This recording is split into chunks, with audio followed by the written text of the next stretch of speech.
Ok, gracias. Gracias, Andrés. Un gusto, como siempre, estar con los hermanos de Concepción y otros hermanos y hermanas que también se conectan. Eh, la, la frase "se conectan" es la frase quizás más usada este último tiempo en este periodo, pero siempre es bueno estar juntos, aunque sea de esta manera que nunca es lo mismo, ¿verdad? Pero siempre es un gusto saber y ver nombres de verdad, hermanos que están en México, en Estados Unidos, en Colombia, eh, algo que a lo mejor era impensado hace un tiempo atrás. Bien, vamos a continuar con nuestra lectura en el libro de Nahum. La verdad es que no sé hasta dónde vamos a avanzar hoy día. En mi mente optimista pienso que podríamos ver el capítulo 2 completo, pero y es porque vamos a entrar a una sección de Nahum, el capítulo 2 y el capítulo 3 de Nahum eh, no son sencillos, la verdad, son más bien capítulos complejos, pero que son muy muy ricos en imágenes. Hay una descripción muy vívida de lo que está ocurriendo en Nínive, que es lo que se está describiendo en el capítulo 2. Para los que ya han estado, saben que Nahum es un libro que registra la profecía que Dios hace por medio de Nahum en contra de Nínive.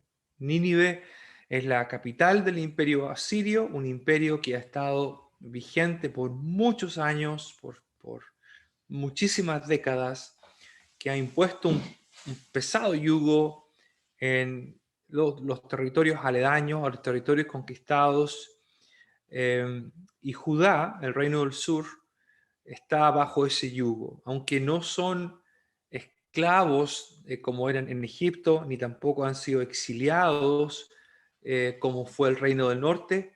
Judá tiene la amenaza constante de Asiria. Eso va a llegar a su fin. El Señor, por medio del profeta Nahum, está anunciando que el imperio asirio va a caer. El mensaje va dirigido a Nínive porque Nínive es la capital. La capital es donde está el rey y la capital es donde está el templo del dios o diosa principal. Por tanto, que caiga la capital es hablar de la caída del imperio. Vamos a leer entonces y vamos a compartir como siempre. No, aquí está.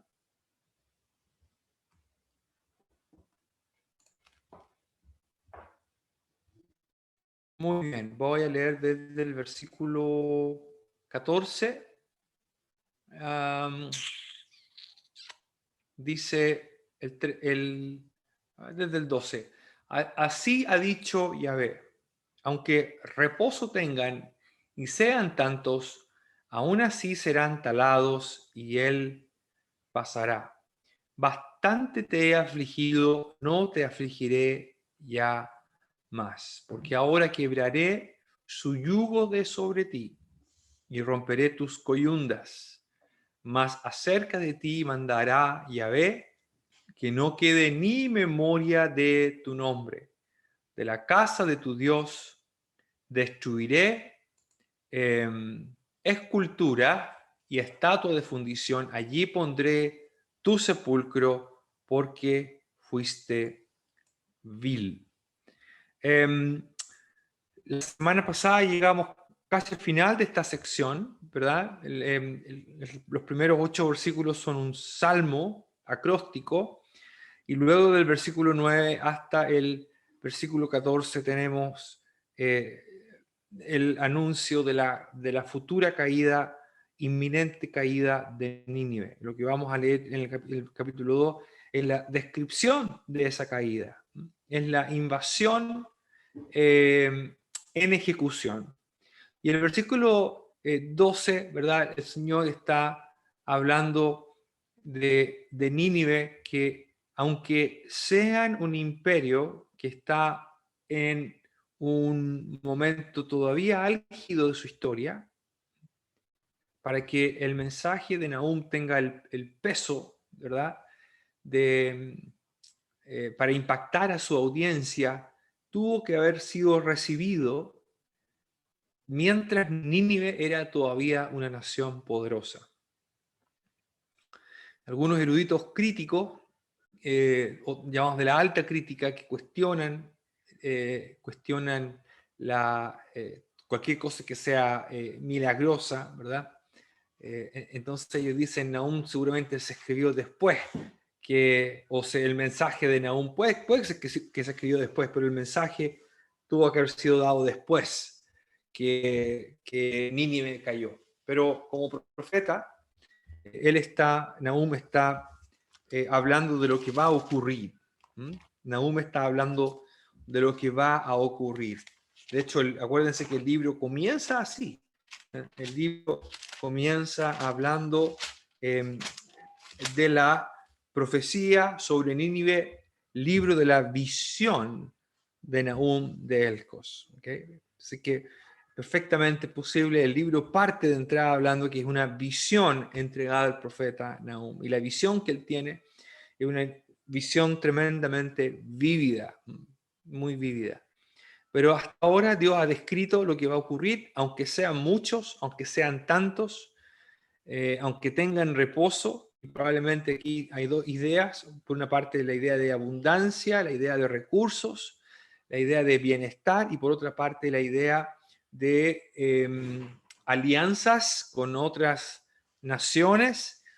Sin embargo, nada de eso va a sostener a Nínive. Aún así serán talados y él pasará. El vocablo que vimos aquí, pasará, es un verbo importante en el libro de Nahum, y es un verbo que se asocia con inundación. Significa pasar a través de, pero se ocupa muchas veces en contextos donde hay aguas de por medio, de inundación, de por medio de destrucción. Y en la expresión Él pasará, muy probablemente se refiere al Señor. Acuérdense que en los primeros 8 versículos hablamos mucho del Señor como el guerrero divino, aquel que batalla, pelea en favor de su pueblo. El Señor le dice a Judá en el versículo 12b, la segunda parte, bastante te he afligido y no te afligiré ya más. ¿Verdad? Dios habla de que ya el tiempo terminó, el yugo asirio será quitado, y el sufrimiento, la opresión que han sufrido por tanto tiempo, la amenaza que han tenido por tanto tiempo, ya no será más. En el versículo 14 hay un pequeño cambio, dice, más acerca de ti, la expresión, más acerca de ti, el ti en masculino aquí, probablemente se refiere al rey asirio, más en cuanto a ti, ¿verdad? Mandará a Yahvé que no quede ni memoria de tu nombre, de la casa de estudio destruiré escultura y estatua de fundición. El nombre era lo que los reyes de la antigüedad era lo que trataban era lo que trataban de hacer permanente, era lo que trataban de inmortalizar. Lo que los reyes buscaban, ellos sabían que obviamente iban a morir, por tanto lo que buscaban era que su nombre fuera perpetuado, que su nombre fuera recordado, honrado a través de los siglos venideros. Pero el Señor dice que no quedará memoria de su nombre. A tal punto va a ser la destrucción del imperio asirio. Y de hecho el imperio asirio nunca más volvió a levantarse, nunca más volvió a ser un imperio. Y entiendo que fue a tal punto la dispersión de la nación que incluso como nación habrían también desaparecido. También habla del Dios, de la casa de tu Dios destruiré escultura y estatua de fundición. Cuando hablamos del mundo antiguo, ¿verdad? Cuando hablamos del mundo del cercano Medio Oriente, estamos hablando de una muy cercana relación entre el Dios y el rey, entre Dios y el rey, entre el Dios, me refiero a Dios con minúscula, a los dioses, ¿verdad? Los dioses de las naciones y sus reyes. Y es porque los reyes atribuían su poder, atribuían su autoridad a la aprobación del Dios principal de esa nación. Los triunfos eran atribuidos a los dioses, la designación de un rey aprobación de un rey dependía de la aprobación de un dios. Se han descubierto piedras, tuvimos la oportunidad de visitar en Chicago un museo que se llama el Instituto Oriental, The Oriental Institute, en la Universidad de Chicago. Y ese es un lugar espectacular, realmente es extraordinario. No es muy grande, pero tienen muchísimas cosas de la época de las escrituras. Y una de las cosas que tienen son unos muros grandes escritos, que son las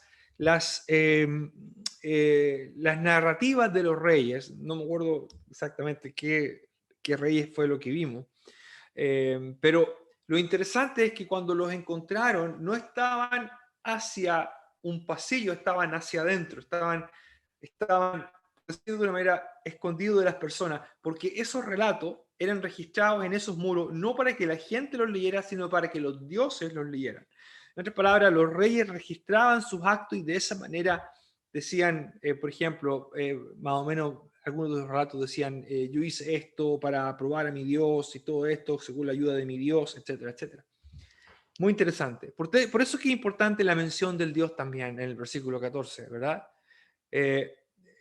No quedará en memoria de tu nombre, y la casa de tu Dios destruiré escultura y estatua de fundición. Allí pondré tu sepulcro porque fuiste vil. Otra cosa importante en el mundo antiguo era la sepultura. La sepultura podía ser hecha con honores, que es lo que todo rey, por supuesto, esperaba, toda persona de autoridad esperaba recibir honor en su sepultación, en su sepultura, mientras que lo que se evitaba era ser puesto en un lugar como una fosa común o cualquier sepulcro sin ninguna clase de honor. Esto era una gran deshonra para la persona, para la familia, para un reino, etc.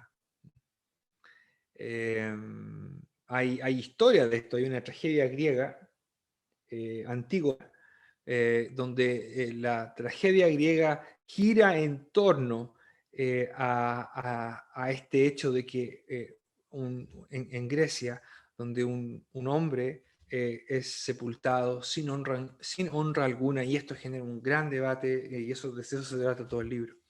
Bueno, el versículo 15, entramos a otra sección, aunque el versículo 15 pertenece al capítulo 1, realmente en el texto hebreo, en el texto masorético, comienza con el versículo 15.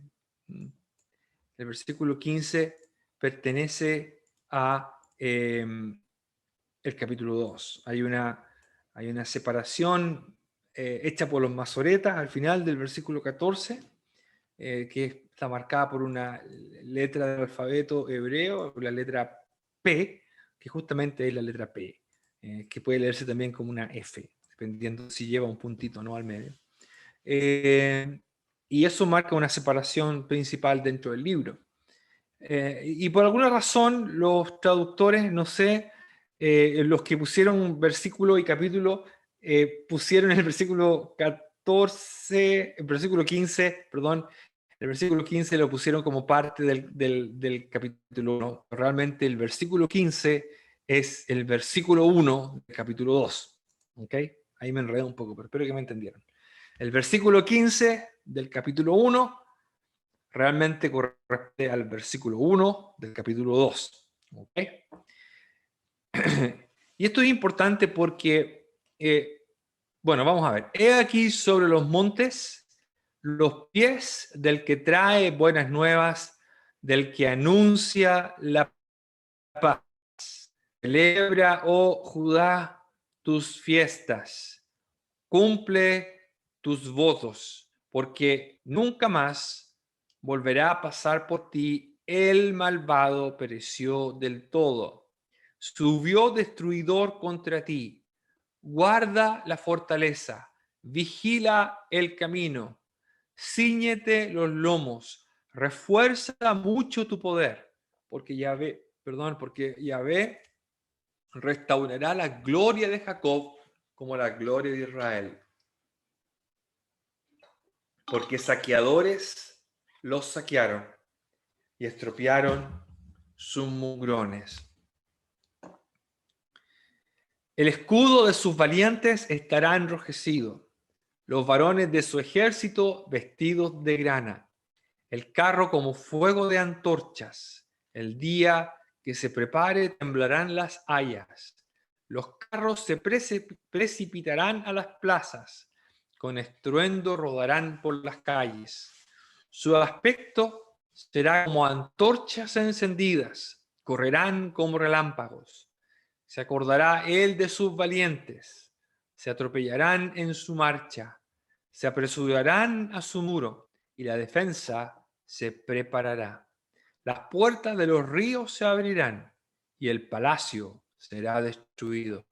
Y la reina será cautiva, mandarán que suba y sus criadas la llevarán gimiendo como palomas, golpeándose sus pechos.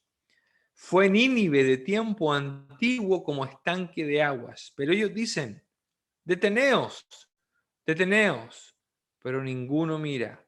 Saquead plata, saquead oro, no hay fin de las riquezas y suntuosidad de toda clase de efectos codiciables. Vacía, agotada y desolada está. El corazón desfallecido, temblor de rodillas, dolor en las entrañas, rostros demudados. ¿Qué es de la guarida de los leones y de la majada de los cachorros de los leones, donde se recogía el león y la leona, y los cachorros del león, y no había quien los espantase?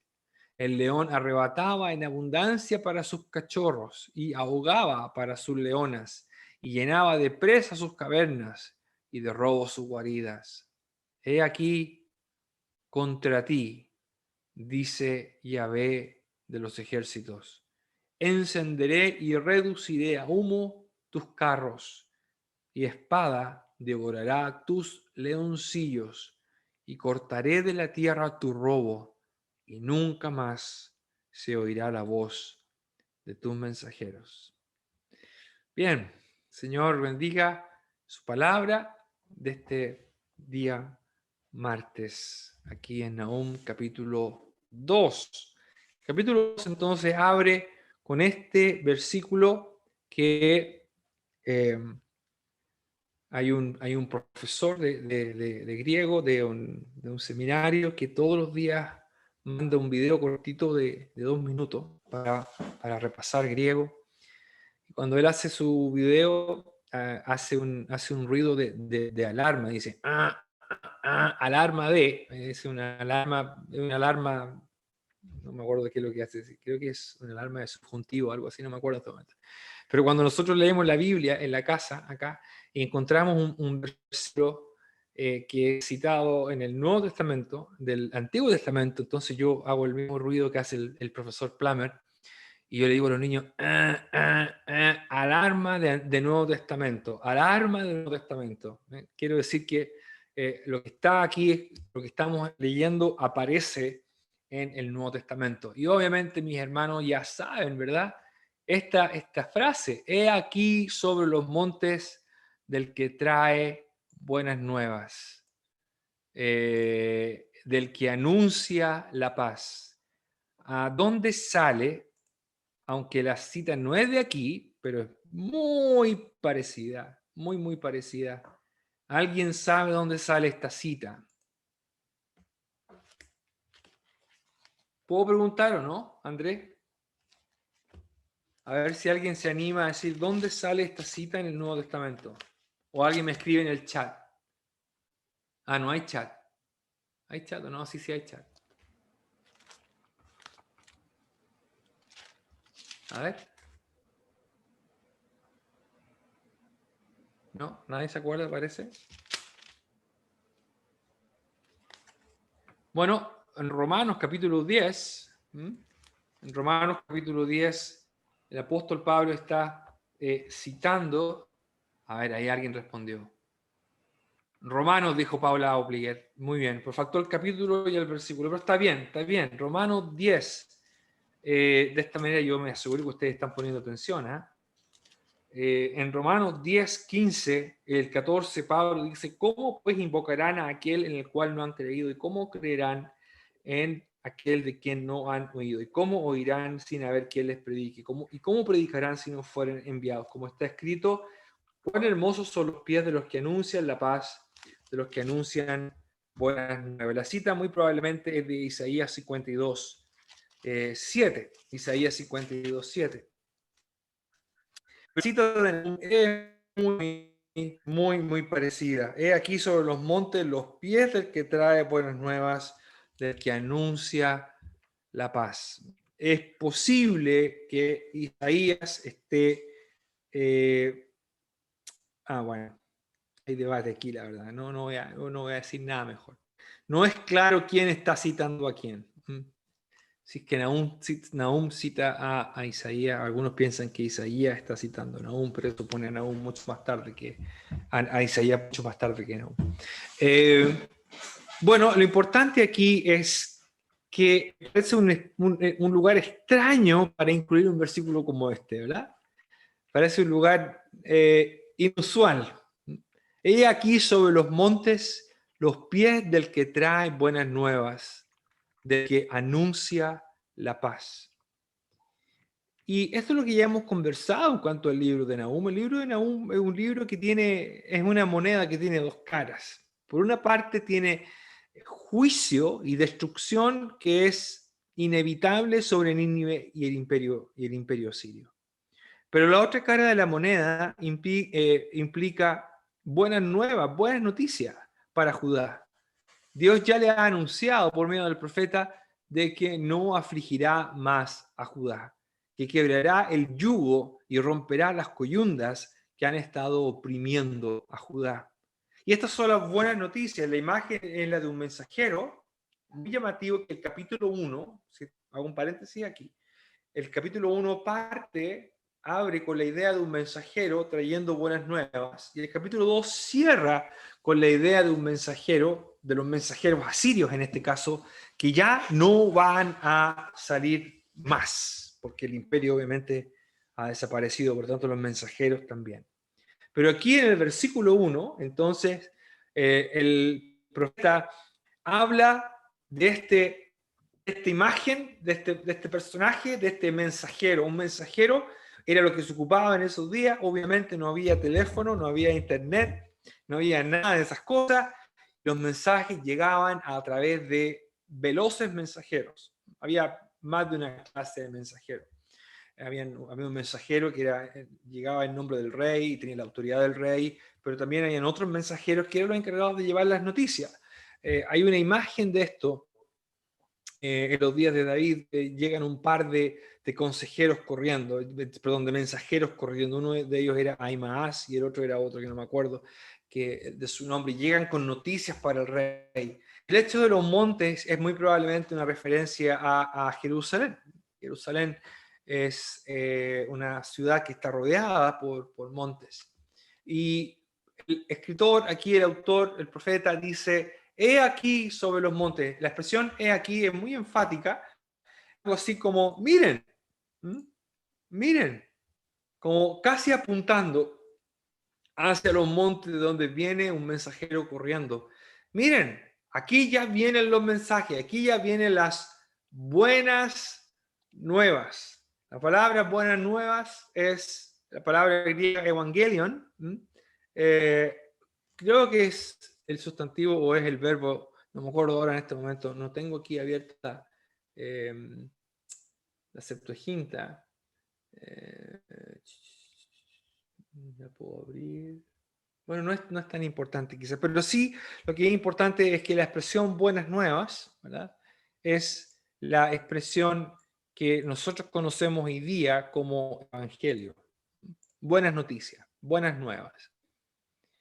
Y lo que anuncia, esto también es muy importante, lo que anuncia es paz. Lo que anuncia es paz. La palabra hebrea, shalom, habíamos hablado la semana pasada que este vocablo dice, aunque reposo tengan, ¿verdad? Ese vocablo reposo, ¿verdad? Es una palabra que viene de la misma raíz, aquí es shalem, pero es la misma raíz, ¿verdad?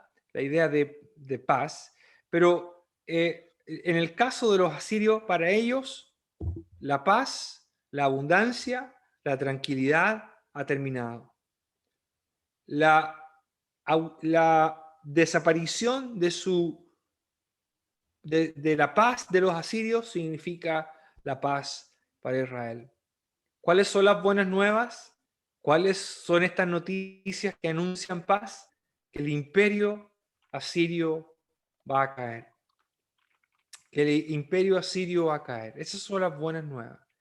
Aquel poder que era incontrarrestable, un poder que no tenía contrapeso. Otro paréntesis aquí. Noten ustedes que Judá nunca pelea. Judá no pelea. Todo lo hace el Señor. Va a ocupar a los babilonios y a los medos para hacer que Asiria caiga. Pero Nahum nunca menciona a Babilonia, ni a los babilónicos, ni a los medos. Hay pistas, hay indicios de que hay un ejército que viene para tomar Nínive y tomar Asiria, pero nunca son mencionados por nombre. De hecho, toda la destrucción del imperio asirio se atribuye única y exclusivamente al Señor. Esto es muy importante. La buena noticia entonces es que Asiria va a caer, que Nínive va a caer, que finalmente Judá va a tener paz. Pero la paz que Dios quiere para su pueblo no es una paz que es simplemente la ausencia de problema o la ausencia de conflicto o la ausencia de hostilidades. Otra vez, el vocablo hebreo, shalom, apunta en una dirección que va más allá que la ausencia de conflicto. Tiene que ver con la idea de algo que está completo. Algo que está completo.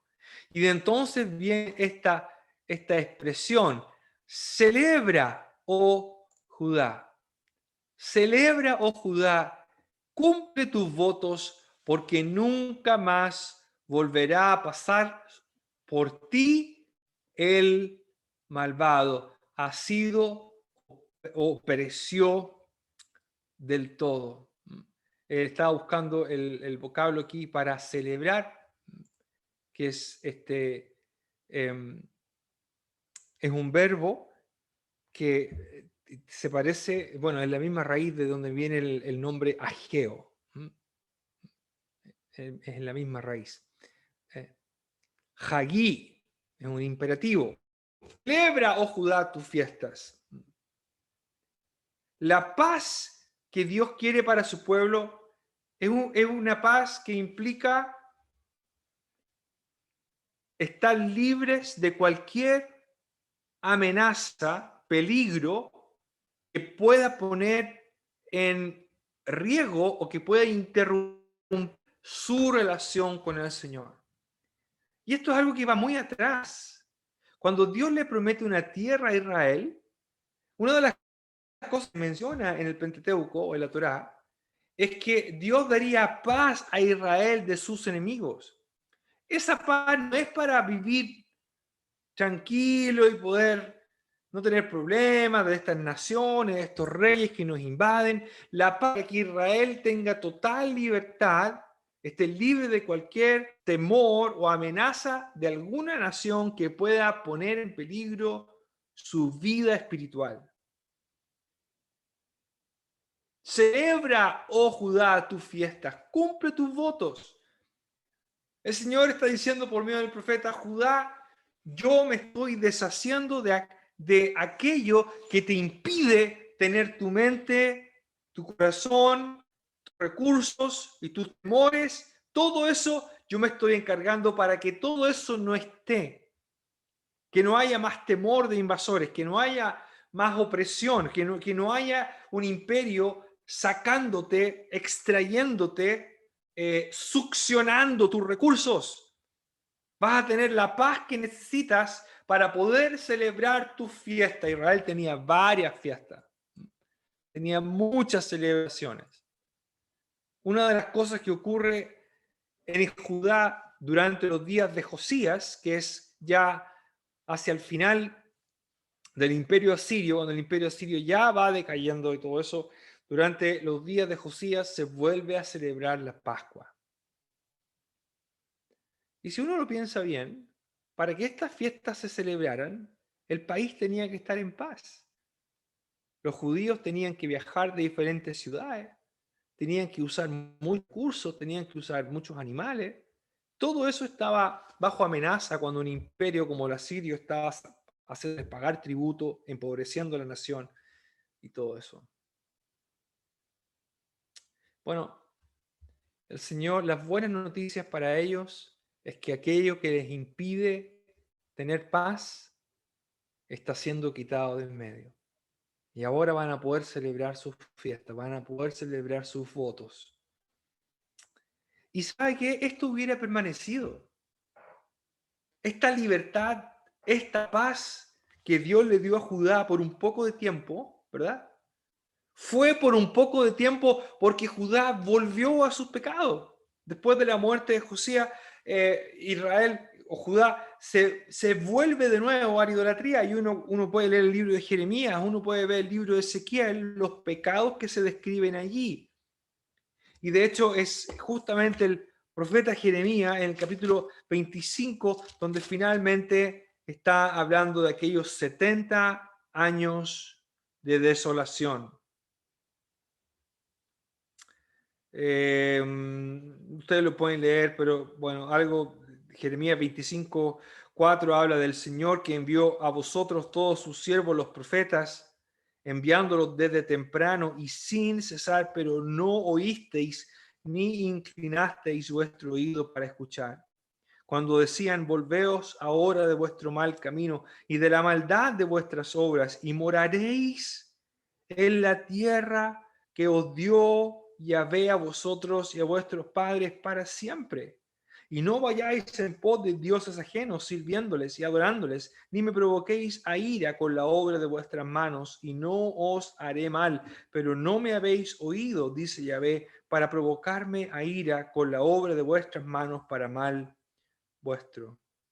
Y aquí habla de cómo los babilonios van a llegar. Por eso en alguna reunión yo mencionaba que Nahum pareciera ser un mensaje que pareciera ser la última oportunidad para Judá, para darse cuenta que Dios está a favor de ellos, que Dios está a favor de su pueblo y que Dios puede garantizar todo lo que su pueblo necesita para que tengan la libertad de vivir solo para Él.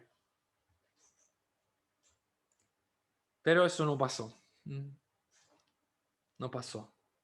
Ya vimos y hablamos del profeta Habacuc, de cómo Dios anuncia la venida de los babilonios. Y Habacuc no tiene otra cosa sino que confiar en el Señor, incluso en medio de ese oscuro panorama. Celebra, oh Judá, tus fiestas, cumple tus votos, porque nunca más volverá a pasar sobre ti el malvado, el Belial, el mismo. La palabra malvado aquí, la palabra Belial, que vimos la semana pasada, que aparece aquí también traducida como perverso. ¿Recuerdan? Hablábamos de Belial, un mensajero perverso. Aquí se traduce como malvado y se refiere a Siria y probablemente al rey. Pereció del todo aquella amenaza. Si podemos hacer una aplicación para nosotros aquí, porque a lo mejor no es fácil de aplicar el libro de Nahum para nosotros, el hecho de que el Nuevo Testamento cite, aunque es Isaías, pero el versículo 15 es muy, muy parecido al de Isaías, El hecho de que Pablo seleccione este versículo de Isaías 52 para hablar de las buenas nuevas del Evangelio nos hace recordar a nosotros también las buenas nuevas que hemos creído, el mensaje de paz, las buenas noticias. Ahora, ¿cuáles son las buenas noticias? Bueno, las buenas noticias, para algunos, las buenas noticias es que ya mis pecados son perdonados y que voy al cielo. Bueno, eso es solamente parte de la buena noticia. Es parte de la buena noticia. En realidad, y a propósito, ¿ah? Uno lee la escritura y uno más bien ve que no vamos a estar en el cielo, vamos a estar en la nueva tierra, por si acaso. Ahí es donde vamos a estar. Eso es lo que a veces nosotros llamamos cielo, pero ese es el destino final de los creyentes, estar en el nuevo cielo y nueva tierra con el Señor.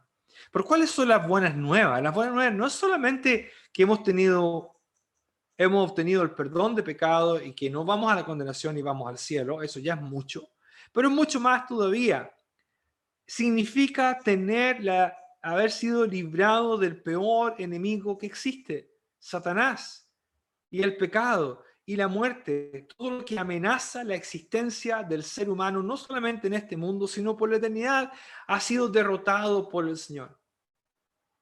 Y en otras palabras, el ser humano puede ser libre de esta amenaza para vivir para Dios, para celebrar las fiestas, para cumplir los votos. Nunca más habrá peligro, nunca más habrá amenaza de Satanás o de la muerte. E incluso el pecado puede estar bajo cierto control. No vamos a ser impecables, pero incluso el pecado deja de ser el enemigo invencible que era antes. ¿Para qué hemos sido salvos? ¿Para qué propósito Dios nos ha puesto en una esfera y un ambiente de paz? Ciertamente no es para que hagamos lo que se nos dé la gana en este mundo. No es para atesorar cosas en este mundo, no es para usar toda la energía y las capacidades que Dios nos da para acumular riquezas o posición en esta vida. Ya vamos a ver ahora, bueno, mire, yo pensaba que iba a ver el capítulo 2 entero y veo que no vamos a llegar nunca allí. Pero pensemos en Asiria, que tenían tanto. Y sin embargo, Dios le dice en el versículo 13 del capítulo 2, estoy contra ti. Y que alguien esté, o que el Señor esté contra alguien, significa perder todo, significa tener la más absoluta, terrible, desgarradora pérdida que alguien puede tener. Que el Señor le diga a alguien, estoy contra ti. Todo lo que tenga y todo lo que acumule no lo va a poder usar, no le va a servir. Dios nos salvó, hermanos y hermanas, no para malgastar nuestras vidas en cosas de esta tierra que no podemos llevarnos, que no podemos asegurar. Dios nos salvó para que pudiéramos desarrollar, cultivar una relación con Él. Para hacer todo lo que Dios quiere que seamos y para ser usados en todas las maneras que Él quiera que seamos usados. Para eso es. Esas son las buenas nuevas. Las buenas nuevas es que Dios ya no está contra nosotros.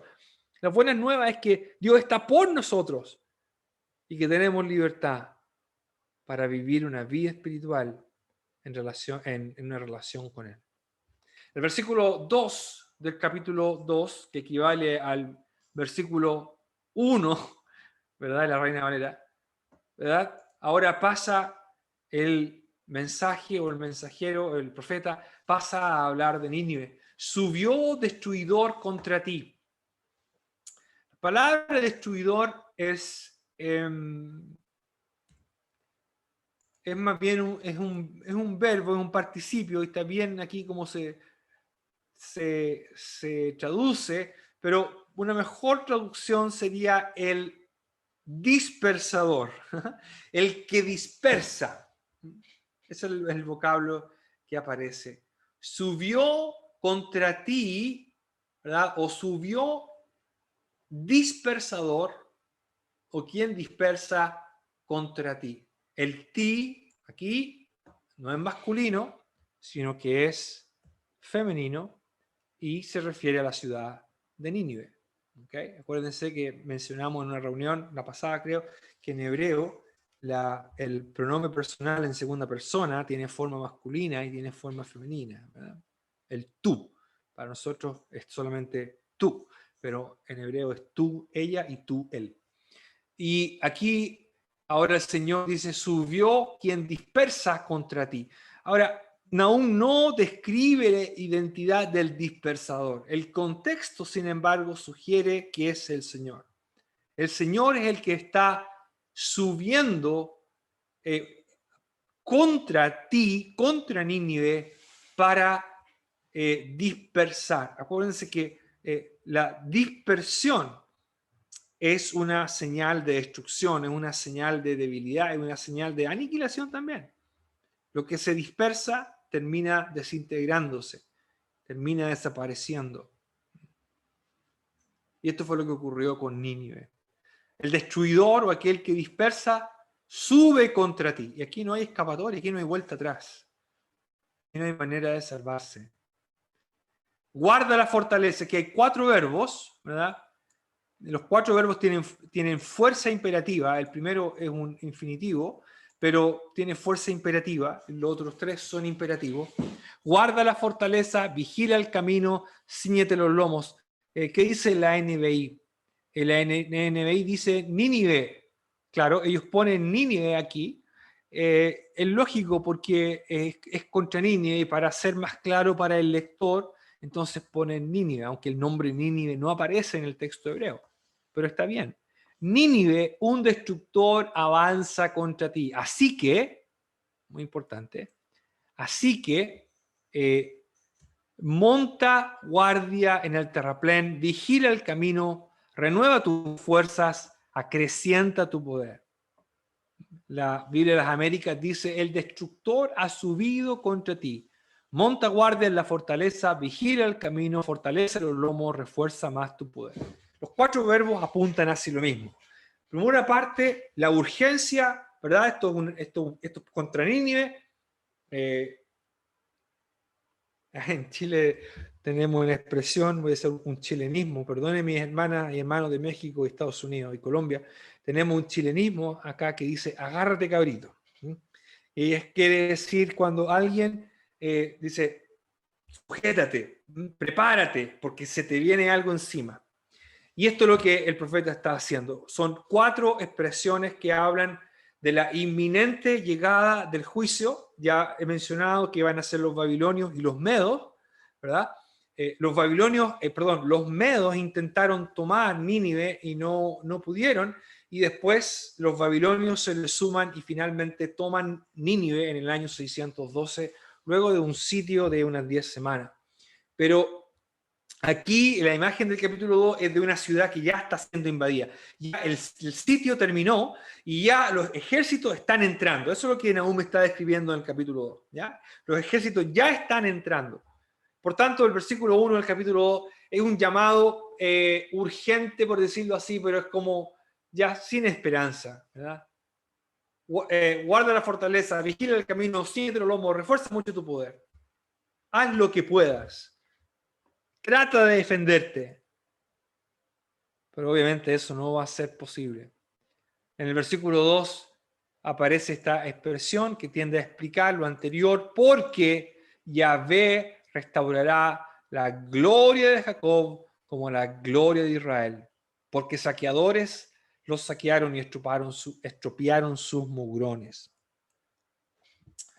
Aquí la razón por la cual este llamado es a defenderse, a prepararse, es porque el guerrero divino Yahvé está subiendo contra la ciudad. La razón, él va a restaurar la gloria, el esplendor de Jacob. En el pasado ellos fueron saqueados porque saqueadores los saquearon, se refiere a Judá, y estropearon sus mugrones. Aquí hay algo de lo que se conoce como la retribución. Asiria va a recibir la retribución de sus actos crueles y perversos en contra de Judá. ¿Qué fue lo que ellos hicieron? Ellos saquearon y estropearon los mugrones. No sé si usted sabe lo que significa esta palabra mugrones. Yo tuve que buscarlo en el diccionario porque no es una palabra que se ocupe hoy día en español, y de hecho la palabra mugrón o mugrones se asocia más a suciedad en Chile, ¿verdad? Se habla de la mugre como suciedad, pero mugrones se refiere, si no me equivoco, se refiere a los vástagos o partes de la planta de la viña o de la vid, ¿okay? Y aquí entonces está hablando de, aquí mi hermana experta en plantas, Eli, me está corroborando la palabra mugrones, que se refiere a plantas, se refiere a plantas y muy específicamente a la vid o a la parra, la ramita o los vástagos que uno puede sembrar en otra parte, puede plantar en otra parte. Y esto fue lo que Judá sufrió. Sufrió por parte de los saqueadores. Los saqueadores son los asirios. Los asirios saqueaban todo, empobrecían a las naciones. Más abajo en el versículo 9, el profeta habla y dice, saquead plata, saquead oro. Aquí el saqueo no tiene que ver con el saqueo del Nuevo Testamento, el saqueo del Nuevo Testamento es con Z, ¿ya? Este saqueo con S, ¿ya? Y ellos eran saqueadores, saqueaban, donde iban, robaban, saqueaban. Hay registro de esto, de la cantidad de plata, de oro y otros recursos que ellos se traían. Cuando los mensajeros de los asirios eran enviados, ¿verdad? Y los mensajeros tenían poder real de la realeza, tenían autoridad de la realeza, ellos recibían los pagos de diferentes maneras, en plata, en oro y también en alimentos. Y entonces Judá obviamente estaba siendo diezmada, como otras naciones, en sus cultivos y todo eso. ¿Okay? Pero el Señor dice en el versículo 2 que Él va a restaurar la gloria de Jacob, como la gloria de Israel. Ya no habrá más saqueadores. Ahora los saqueadores son los saqueados. Ese es el cambio. Ese es el cambio que hay en Asiria. Los que eran saqueadores ahora se convierten en saqueados sin poder defenderse. Versículo 3 comienza una descripción muy vívida. Hasta el versículo 6 hay una descripción muy vívida de la entrada de los ejércitos babilonios y medos. Otra vez, nunca se mencionan. Es el Señor el que está haciendo esto. Toda la destrucción asiria en Nahum se atribuye al Señor, no a los babilonios o a los medos. Los libros de historia van a decir que Asiria cayó por los babilonios y los medos, ¿verdad? Eso es lo que el libro de historia van a decir. Pero Nahum está diciendo, bueno, eso es verdad. Pero ¿quién está detrás de eso? Quien finalmente es el autor de la destrucción del poderoso imperio asiria es el Dios de Israel. El versículo 3 habla del escudo de sus valientes estará enrojecido, habla del ejército, aquí probablemente habla del color, del color de sus soldados. Aquí está el escudo de sus valientes estará enrojecido, los varones de su ejército vestidos de grana, carros como fuegos de antorcha, el día que se prepare temblarán las hayas. Aquí el ejército ya ha entrado a Nínive. El ejército babilónico y Medo ya han entrado. Los carros se precipitarán en las plazas, con estruendo rodarán por las calles, su aspecto será como antorchas encendidas, correrán como relámpagos. Este es los carros que brillan por sus armaduras metálicas. Usted puede cerrar los ojos e imaginar un poco como esto. Trate de imaginarlo en lo que Nahum está viendo y lo que está presentando. Una nación que era tan segura, una ciudad tan segura, por ejemplo, se habla de las puertas de los ríos, se abrirán y el palacio será destruido. No es claro esto en cuanto a las puertas de los ríos. Algunos piensan que podrían ser defensas de agua. Por lo menos hay un historiador romano que habla de defensas de agua, pero aparentemente no hay registro arqueológico de eso. De todas maneras, las aguas en el libro de Nahum son importantes, referentes desde el punto de vista figurativo de aquello que es caótico o también aquello que brinda seguridad. Más abajo vamos a hablar de cómo la ciudad de Tebas fue destruida a pesar de que estaba rodeada de muchas aguas. Pero aquí entonces ya Nínive ha sido penetrada, los soldados están entrando con sus carros, con sus estruendos, su aspecto será como antorchas encendidas, correrán como relámpagos. Se acordará él de sus valientes, dice el versículo 5. Se atropellará en su marcha, se apresurarán a su muro y la defensa se preparará. Aquí aparentemente hay una descripción de una batalla. El hecho de que se atropellarán en su marcha es muy posible una señal de cómo la gran cantidad de soldados que están entrando.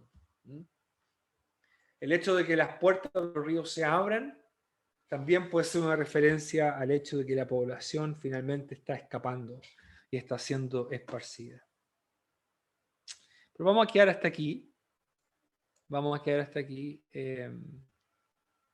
Vamos a seguir próxima, porque el versículo 7 requiere un poquito más de detalle y también el versículo 10, 11, perdón, el 11, 12 y 13 también requieren bastante detalle. Así que vamos a quedar hasta aquí.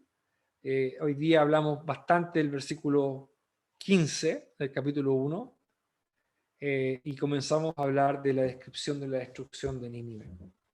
Por una parte tenemos las buenas noticias para Judá, la amenaza, aquello que amenaza su vida espiritual, por decirlo de una manera, o la práctica de aquellas fiestas, y las fiestas eran importantes porque las fiestas les recordaban a los israelitas dos cosas: quiénes eran ellos y quién era el Señor. Y eso estaba constantemente amenazado por imperios como el imperio asirio. Pero esa amenaza está siendo quitada. De la misma manera, la iglesia, la amenaza de Satanás y de la muerte y todos esos temores han sido quitados para disfrutar de una relación cercana e íntima con el Señor. Por otra parte está la destrucción de Nínive, la destrucción absoluta, una nación que era tan poderosa, tan orgullosa, con tantos recursos. Pero Dios mismo se encarga de que este otrora tremendo imperio va a quedar en ruinas. Y eso es lo que va a pasar también, ¿eh? Esto es lo que va a pasar con este mundo. Esto es lo que va a pasar con los gobernantes y todos los que se oponen contra el Señor. Y dices, ¿hasta cuándo, Señor, vamos a estar teniendo gobernantes tan malos como los que tenemos y con autoridades en general tan malas como las que tenemos, con leyes tan perversas que se están creando? Señor, ¿hasta cuándo? Bueno, eso va a terminar. Va a llegar el momento en que Dios lo va a terminar. Y el profeta Nahum es un mensaje que nos recuerda que nunca el mal va a perdurar. Dios va a tratar con él y lo va a hacer de manera definitiva. Bien, vamos a orar. Padre, te agradecemos por tu palabra. Gracias por el evangelio de la paz que nos ha traído a una posición de paz, y eso nos permite cultivar, tener una relación cercana contigo, cosa que no siempre hacemos, cosa que a lo mejor no estamos explotando como deberíamos. Gracias, Padre, que tú no dejas impune la maldad, que tú castigarás al malvado, que tu justicia se impondrá, que tu poder va a hacer que aquellos que se ensañan y se levantan contra ti sean destruidos. Padre, gracias. Ayúdanos a ser buenos mensajeros de la paz. Ayúdanos a buscar la paz. Ayúdanos a vivir una vida de comunión contigo, aprovechando esta tremenda paz que hemos recibido. Te damos gracias en nombre del Señor Jesús. Amén.